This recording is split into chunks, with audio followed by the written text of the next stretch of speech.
ಹಾಗಾದ್ರೆ ಜಿಯೋಗ್ರಫಿ ಅಂದ್ರೆ ಏನು? ಈಗ ಫಾರ್ ಎಕ್ಸಾಂಪಲ್ ಜಿಯೋಗ್ರಫಿ ಅಂದ್ರೆ ಏನು? ಜಿಯೋಗ್ರಫಿ ಅಂದ್ರೆ ಏನು? ಜಿಯೋಗ್ರಫಿ ಅಂದ್ರೆ ಏನು ಅಂತ ಅರ್ಥ ಆದ್ರೆ, ಅಥವಾ ಇದನ್ನ ಕನ್ನಡದಲ್ಲಿ ನಾವೇನಂತ ಕರಿತೀವಪ್ಪ ಅಂದ್ರೆ ಭೂಗೋಳ ಅಂತ ಕರಿತೀವಿ. ಜಿಯೋಗ್ರಫಿ ಅಥವಾ ಇದನ್ನ ಭೂಗೋಳ ಅಂತ ಕರಿತೀವಿ. ಹಾಗಾದ್ರೆ ಜಿಯೋಗ್ರಫಿ ಅಥವಾ ಭೂಗೋಳ ಅಂದ್ರೆ ಏನು? ಅಥವಾ ಭೂಗೋಳ ಎನ್ನುವಂತ ಪದ ಯಾವ ಭಾಷೆಯಿಂದ ಬಂದಿದೆ? ಇದು ಅರ್ಥ ಆಗ್ಬಿಟ್ರೆ ನಮ್ಗೆ ಭೂಗೋಳ ಅರ್ಥ ಆಗ್ಬಿಡುತ್ತೆ. ಹಾಗಾದ್ರೆ ಇಲ್ಲಿ ಭೂಗೋಳ ಅಥವಾ ಜಿಯೋಗ್ರಫಿ ಎನ್ನುವಂತ ಪದ ಮೊದಲು ನಮ್ಗೆ ಯಾವ ಭಾಷೆಯಿಂದ ಬಂದಿದೆಯಪ್ಪ ಅಂದ್ರೆ ಇದು ಗ್ರೀಕ್ ಭಾಷೆಯಿಂದ ಬಂದಿದೆ.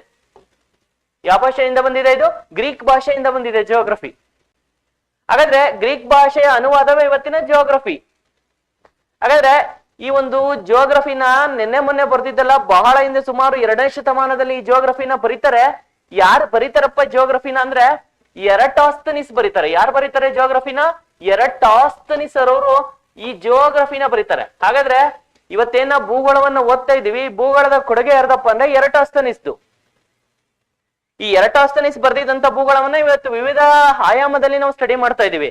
ಹಾಗಾದ್ರೆ ಈ ಎರಟಾಸ್ತನಿಸ್ ಬರೆದಿರುವಂತ ಭೂಗೋಳ ಕಾರಣದಿಂದಾಗಿ ಈ ಎರಟಾಸ್ತನಿಸ್ ಅನ್ನ ನಾವೇನಂತ ಕರಿತೀವಪ್ಪ ಅಂದ್ರೆ ಭೂಗೋಳ ಶಾಸ್ತ್ರದ ಪಿತಾಮಹ ಅಂತ ಕರಿತೀವಿ, ಅಥವಾ ಫಾದರ್ ಆಫ್ ದ ಜಿಯೋಗ್ರಫಿ ಅಂತ ಕರಿತೀವಿ.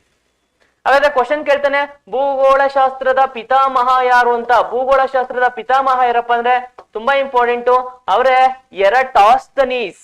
ಈ ಎರಟಾಸ್ತನೀಸ್ ರವರೇ ಬರ್ದಿದ್ದು ಭೂಗೋಳ. ಇಂಥ ಭೂಗೋಳವನ್ನ ಅಪ್ಡೇಟ್ ಮಾಡ್ತಾರೆ. ಯಾಕಂದ್ರೆ ಸೊ ಎಲ್ಲವೂ ಕೂಡ ಅಪ್ಡೇಟ್ ಆಗ್ತಾ ಹೋಗುತ್ತೆ ಅಂದ್ಮೇಲೆ ನಾನು ಹೇಳಿದೀನಿ, ಹಿಂದೆ ಇದ್ದಿದ್ ಭೂಗೋಳ, ಲಾಸ್ಟ್ ವರ್ಷ ಓದಿದ್ ಭೂಗೋಳ ಇವತ್ತು ಅಪ್ಡೇಟ್ ಆಗಿರುತ್ತೆ. ಹಾಗಾಗಿ ಎರಟಾಸ್ತನೀಸ್ ಬರೆದಂತ ಭೂಗೋಳವನ್ನ ಅಪ್ಡೇಟ್ ಮಾಡ್ತಾರೆ.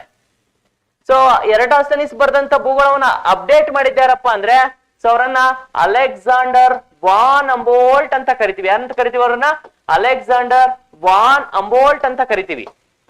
ಸೊ ಈ ಅಲೆಕ್ಸಾಂಡರ್ ವಾನ್ ಅಂಬೋಲ್ಟ್ ಏನಿದ್ದಾರೆ, ಇವರನ್ನ ನಾವೇನಂತ ಕರಿತೀವಪ್ಪ ಅಂದ್ರೆ ಆಧುನಿಕ ಭೂಗೋಳ ಶಾಸ್ತ್ರದ ಪಿತಾಮಹ ಅಂತ ಕರಿತೀವಿ.